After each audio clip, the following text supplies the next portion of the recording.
Maka definisi tasawuf menurut Imam Ma'ruf Al-Karhi yang kuburannya di Baghdad dan saya diajak Pak Jazil ziarah ke sana. Jazakallah khair insyaallah. Tahun depan diajak lagi ya. Syekh Ma'ruf Al-Karhi orang pertama yang mendefine tasawuf. Beliau muridnya Imam muridnya Imam Ali Ridho, Imam Syiahnya ke-8. Imam Ali Ridho, Imam Syiahnya ke-8 punya murid namanya Ma'ruf Al-Karhi. Beliau tanya orang Kristen masuk Islam, Ma'rufin langsung jadi wali, malah sudah masuk Islam langsung jadi bin Auliyaillah. Beliau nanti punya murid Sirah Sakti, dan Sirah Sakti punya murid Abdul Qasim Al-Junaidi. Dan kita udah ziarah semua tuh tiga-tiganya tuh. Bibarokati Bikaromati Mbak Jazil. Tahun depan diajak lagi Mbak Jazil lah. Oh itu rahasia.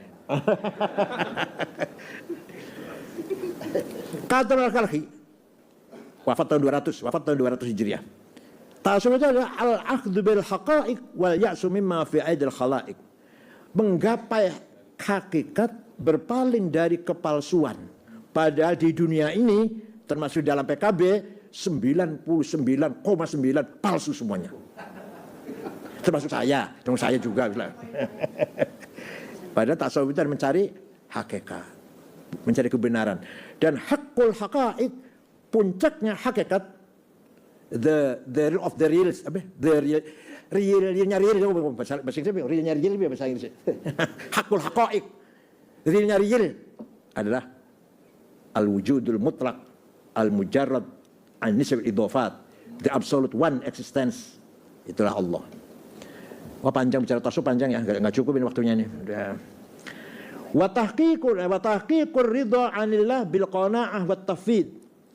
Merealisasikan ridho dari Allah harus dengan qanaa'ah, menerima, dan tafwid, pasrah.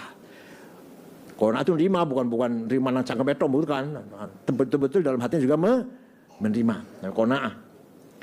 Wa tahqiqur ruju' ila Allah, hakikatnya kembali pada Allah, asyukur, bisyukur, lahu kepada Allah fi sarwa dharra wal iltija ilaih fi dharra.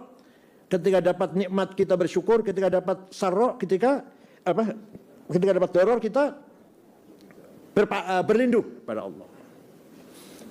Ada seorang ulama ditanya oleh Syekh Ibrahim Adam, gimana kamu kalau menyikapi dunia ini gimana? Ya kalau ada rezeki alhamdulillah, kalau nggak ada ya saya sabar. Loh, itu sama dengan anjing di kota saya itu. Di kota saya anjing begitu. Ada tulang dimakan, nggak ada dia diem. Terus kalau jenengan gimana? Tidak ada rezeki saya sabar. Kalau ada saya berikan pada orang lain.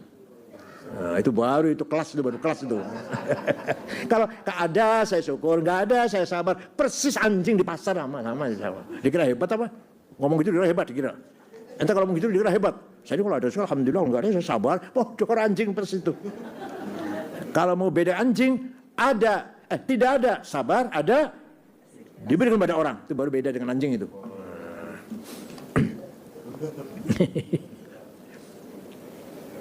Sebenarnya berat itu tidak pernah dilakukan. Kalau saya nggak berat nggak apa. Kayaknya Gus Dur contohnya lah yang saya tahu sendiri. Kalau dari Jawa Timur 3 hari 5 hari Jawa Timur amplopnya banyak kan, datang pulang tuh habis dibagi-bagi. Tapi baginya pinter juga. Nanti ada yang sedengan, ada yang kecil, ada yang banyak.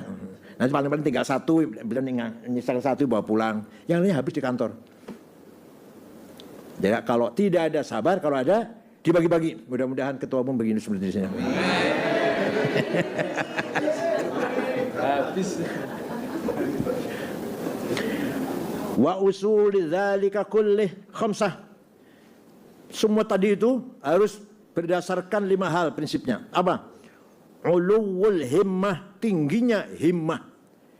Himmah itu ya lahir dari nafsu ghadabiyah, tapi yang diarahkan dengan niat yang baik, tujuan yang baik. Jadi himmah, saya harus jadi ketua umum. Itu dari apa datangnya? Nafsu ghadabiyah. Saya harus jadi presiden, nafsu ghadabiyah.